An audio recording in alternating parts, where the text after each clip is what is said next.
अस्सलामुअलैकुम। स्टार्ट करेंगे इस चैप्टर का नेक्स्ट लेक्चर जो है law of conservation of angular momentum. ठीक है, एंगुलर मोमेंटम को हम लोग डिटेल में देख चुके हैं, इसका हम लोग दूसरा फॉर्मूला भी ड्राइव कर चुके हैं। अब हमें इसकी कंजर्वेशन का यानी कि इसको कांस्टेंट रखने का, इसको सेम रखने का लॉ पढ़ेंगे। ठीक है, just like law of conservation of linear momentum, जिस तरह से हम लोग लीनियर मोमेंटम का लॉ पढ़ते थे उसी तरह से एंगुलर मोमेंटम का भी लॉ होता है। ठीक है, एंगुलर मोमेंटम को ऑब्वियसली एक रोटेटिंग बॉडी का होगा, एक रोटेटिंग सिस्टम में होगा। ठीक है, इज ऑल्सो कंजर्व्ड, वो भी कंजर्व रहता है, वो भी सेम रहता है in the absence of external torque. वही हम लोग लीनियर मोमेंटम का हमारे पास स्टेटमेंट क्या थी, लॉ ऑफ लीनियर मोमेंटम की स्टेटमेंट थी कि अगर कोई एक्सटर्नल फोर्स ना लगाई जाए तो momentum before collision after collision same रहेगी, यानी कि आपकी मोमेंटम लीनियर मोमेंटम आपकी क्या रहेगी, कंजर्व रहेगी, अगर बाहर से कोई एक्सटर्नल फोर्स ना लगाई जाए तो। ठीक है, अब अगर कोई बॉडी एक सेम डायरेक्शन में मूव नहीं कर रही है, अगर वो रोटेट कर रही है, तो पहली बात तो उसका मोमेंटम लीनियर से क्या हो जाएगा, एंगुलर हो जाएगा। दूसरी बात, अब उसके ऊपर फोर्स से कुछ नहीं होगा, टर्निंग इफेक्ट, रोटेट उसको कौन करवाएगा, रोटेट करवाएगा टर्निंग इफेक्ट कौन प्रोड्यूस करेगा, टॉर्क प्रोड्यूस करेगा। ठीक है, तो अब जो मेरी स्टेटमेंट थी कि अगर कोई एक्सटर्नल फोर्स ना हो तो मोमेंटम कंजर्व रहेगा, वो स्टेटमेंट ऐसे बन जाएगी कि अगर कोई एक्सटर्नल टॉर्क ना हो, यानी कि कोई टर्निंग इफेक्ट ना प्रोड्यूस करे, कोई रोटेट ना करवाए, तो फिर जो मेरे पास एंगुलर मोमेंटम होगी वो कंजर्व रहेगी। ठीक है, मैथमेटिकली हम इसे किस तरह एक्सप्लेन करेंगे, डेफिनेशन और टॉर्क की डेफिनेशन क्या है टॉर्क की, मेरे पास टॉर्क का फॉर्मूला क्या है, मेरे पास torque is equal to R F है।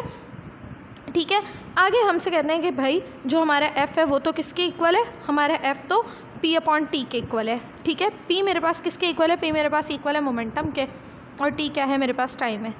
अच्छा जी, अब मैंने क्या किया, मैंने पी अपॉन टी को पुट कर दिया इस एफ़ की जगह पर।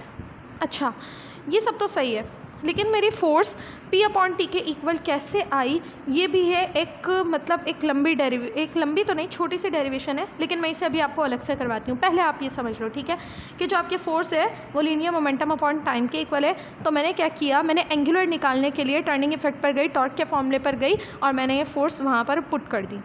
ठीक है, जब मैंने फोर्स पुट की तो torque is equal to R F था, torque is equal to R, और एफ की जगह पर पी अपॉन टी आ गया, तो ये फॉर्मूला हो गया torque is equal to R P upon T. ठीक है, अब मेरे पास क्या हुआ, अब मैंने क्या किया, मैंने ऊपर मैंने क्या किया, ऊपर मैंने इन दोनों को जो आर और पी थे उन दोनों को मैंने एक साथ लिख दिया क्रॉस प्रोडक्ट की सूरत में। ठीक है, और ये जो चेंज था इसे मैंने अलग कर दिया, और नीचे delta T as it is. बस मैंने कुछ भी नहीं किया, सिर्फ मैंने तरतीब दी, और तरतीब कुछ इस तरह दी है कि मैं आर क्रॉस पी को एक साथ ले आई हूँ। बाकी मैंने ना कुछ इसमें ऐड किया ना कुछ इसमें से रिमूव किया है। ठीक है, सब कुछ एज इट इज़ वही है जो इस वाले स्टेप में, ये दोनों स्टेप्स बिल्कुल सेम है, सिर्फ मैंने तरतीब आगे पीछे की है। भाई तरतीब आगे पीछे क्यों की मैंने, इसलिए की क्योंकि आर क्रॉस पी किसके इक्वल होता है, लीनियर मोमेंटम के इक्वल होता है। ठीक है, तो अब इस तरह से टॉर्क मेरे पास क्या आ गया, लीनियर मोमेंटम अपॉन टी आ गया।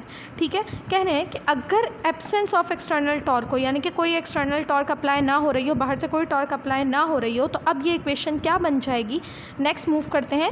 लेकिन उससे पहले मैं सोच रही हूँ कि आपको ये चीज़ बता दूँ, 2 स्टेप की भी नहीं है ये चीज़। ठीक है, लेकिन क्या है, सारी चीज़ क्या है, कॉन्सेप्चुअल है। ये वाला फॉर्मूला मुझे ऐसा लग रहा है कि शायद आप लोगों को नहीं पढ़ाया, लेकिन ये बहुत सिंपल सी चीज़ है।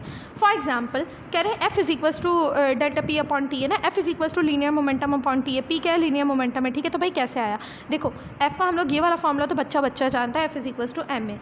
ठीक है, एम की जगह मैंने एम रखा, ए की जगह पर मैंने पुट कर दिया ए का फॉर्मूला वी अपॉन टी, क्योंकि ए किसके इक्वल होता है, डेल्टा वी अपॉन टी के इक्वल होता है, change in velocity upon time के इक्वल होता है। ठीक है, तो मैं इसे इस तरह से लिख सकती हूँ, जो है मेरे पास F is equals to M A, मैं उसे लिख सकती हूँ एम, और ए की जगह लिख सकती हूँ वी अपॉन टी। अब मैं क्या जानती हूँ भाई, मैं ये जानती हूँ कि एम वी किसके इक्वल है, product of mass and velocity किसके इक्वल है, लीनियर मोमेंटम के इक्वल है ना। तो एम वी की जगह लीनियर मोमेंटम आ गया, नीचे टाइम एज इट इज़ आ गया, तो फोर्स आपके पास किसके इक्वल आ गई, मोमेंटम अपॉन टाइम के इक्वल आ गई। वही तो यहाँ पर लिखा हुआ है, और क्या लिखा हुआ है।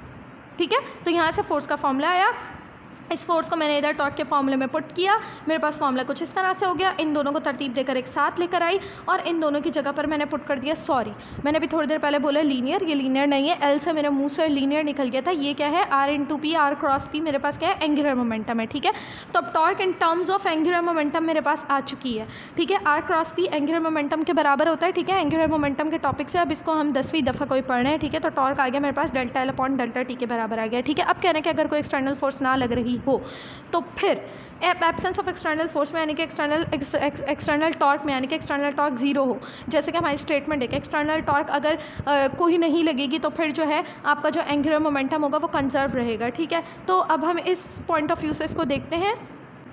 इस सूरत हाल में क्या हो जाएगा, देखो टॉर्क का फॉर्मूला हमारे पास क्या था, टॉर्क इज इक्वल टू, अभी हम लोगों ने पीछे किया, delta L upon delta T, ठीक है। अगर मैं टॉर्क को 0 पुट कर दूँ, ठीक है, तो ये फॉर्मूला कुछ इस तरह से हो जाएगा, delta L upon delta T is equal to 0, देखो वही लिखा हुआ है, delta L upon delta T is equal to 0, ठीक है। ये टी इधर डिवाइड हो रहा है, उधर जाकर मल्टीप्लाई होगा, ठीक है। तो डेल्टा टी 0 से मल्टीप्लाई होगा अगर, तो आंसर क्या आ जाएगा आपके पास, 0 ही आ जाएगा, ठीक है।